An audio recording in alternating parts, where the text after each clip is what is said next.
Late at night, in a quiet residential neighborhood in Utah, where nothing usually happens, a doorbell camera captures movement near home. Moments later, a boy, about 12 years old, appears at the front door. He looks exhausted, visibly frightened, speaking in broken phrases and repeatedly glancing back, like he's afraid someone will come after him. A neighbor steps outside and initially tries to figure out who the child is and why he's there.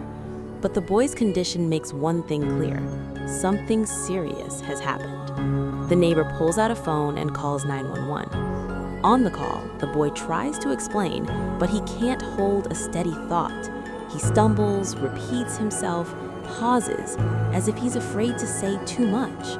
Still, one point comes through clearly: he ran away, and according to him, someone else is still inside the house.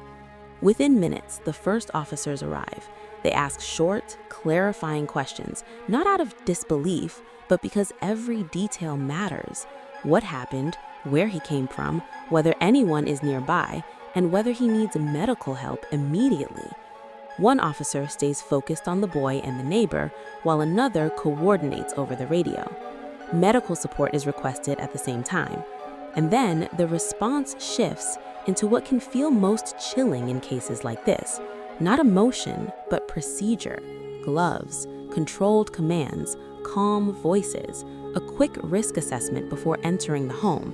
Because at that point, this is no longer a strange situation. It's an official emergency, potentially life-threatening, where every minute can determine whether they reach the person still inside in time. While the neighbor keeps the boy warm and tries to calm him down, the first officers arrive. From there, it follows procedure.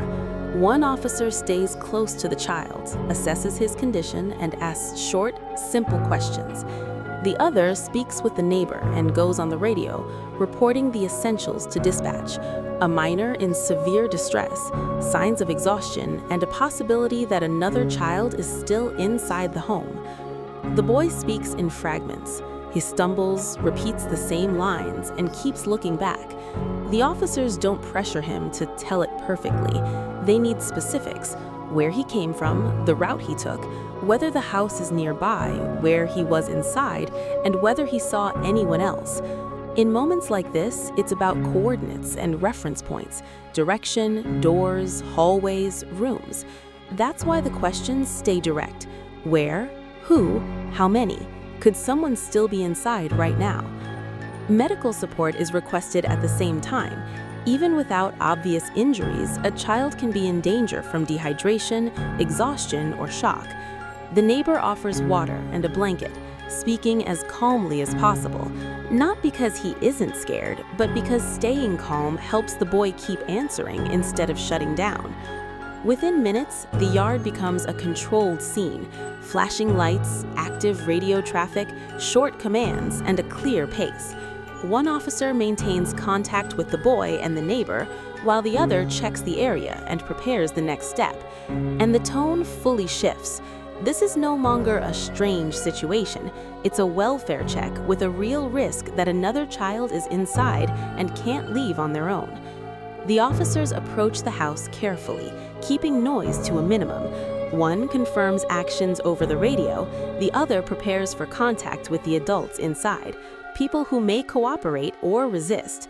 At this point, they're operating under one assumption: time is not on their side. If a second child is truly inside, every delay can cost more than anyone wants to admit. After the initial questioning, officers move to the next step: checking the home. In situations like this, it's standard procedure. When there's reason to believe someone may still be in danger, they can't simply leave and follow up later. One officer maintains radio coordination, while another moves closer, preparing for contact with the adults inside, with the central concern still in mind: there may be another child in that house. When the door opens, the tone becomes official immediately. No one needs to raise their voice. Every word is part of a protocol. Officers clarify who is inside and begin the welfare check. From there, events move quickly, but not chaotically. Cautious movement, room-by-room checks, radio confirmations after each step. In calls like this, order is safety. both for officers and for the person they may be trying to reach. Medical support is already being brought in. That request happens early because when a child is reported to be severely distressed or exhausted, the risk of medical complications is real. And then the most important point is confirmed. The boy's information was not an exaggeration. Another child is located inside the home. That's the moment the situation stops being a police visit and becomes a legally defined rescue response. From there, everything shifts into a structured legal process. The children are transferred to medical care, the scene is secured, adults and children are separated, and key details are noted: who was where, what was said, what actions were taken.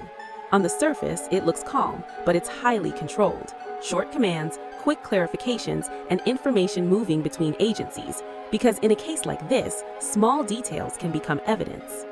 Then comes the part most people never see, but it's what determines the outcome: documentation. Officers establish the sequence of events, complete initial reports, and preserve anything that may confirm the facts. Decisions about the adults are made not on emotion, but on responsibility. The goal shifts from intervening in the moment to building a case that will hold up over time, against lawyers and in court. And while medical teams focus on the children, law enforcement moves into the next phase, locking the story to facts, turning it from a headline or a rumor into an official investigation where every step can be explained. Because this is where the central question becomes unavoidable: who is accountable and for what? After what happens inside the home, the case moves into its next phase, the official one. The children are now under medical care, but for law enforcement, the work is just beginning. Everything has to be documented in a way that can be verified later. Who arrived first, what was said on scene, what decisions were made, and in what sequence. That level of detail is what turns a shocking event into a case built on facts. More agencies become involved. Medical teams conduct initial assessments, and those findings become part of the record. At the same time, child welfare services begin their own legal process focused on safety and temporary custody. Officers exchange information across units, confirm time windows, complete initial reports, and document what was found and by whom. At this stage, the priority is accuracy. No missed steps and no unnecessary assumptions. Reports don't rely on speculation. They rely on what was seen, what was heard, and what actions were taken. The work can look routine from the outside: calls, paperwork, clarifications, repeated checks. But that routine is what makes the case real. Without it, everything falls apart. In parallel, what the public calls an arrest is handled as a precise set of steps: legal grounds, formal wording, who was present, what was officially communicated, and who authorized what. Emotion can't be allowed to steer the process because one mistake can become a problem in court, so everything is done calmly, controlled, and as cleanly as possible. This is also when the story enters the public space. Media attention grows. Headlines, requests, pressure. People want answers immediately, but the system doesn't move that way. Inside the investigation, the focus remains the same: evidence, verification, official documentation. What gets debated online doesn't carry weight unless it can be confirmed. The process can feel slow, but it moves in one direction: from shock to verification, from emotion to accountability. And when the case reaches court, the tone shifts again. In court, it doesn't matter what sounds horrifying. What matters is what can be proven: statements, records, medical findings, and the timeline. That's why every minute of that night, every call, every step, every decision now matters. Because in court, the story isn't simply told, it's broken down into facts. The end of this story is about official closure.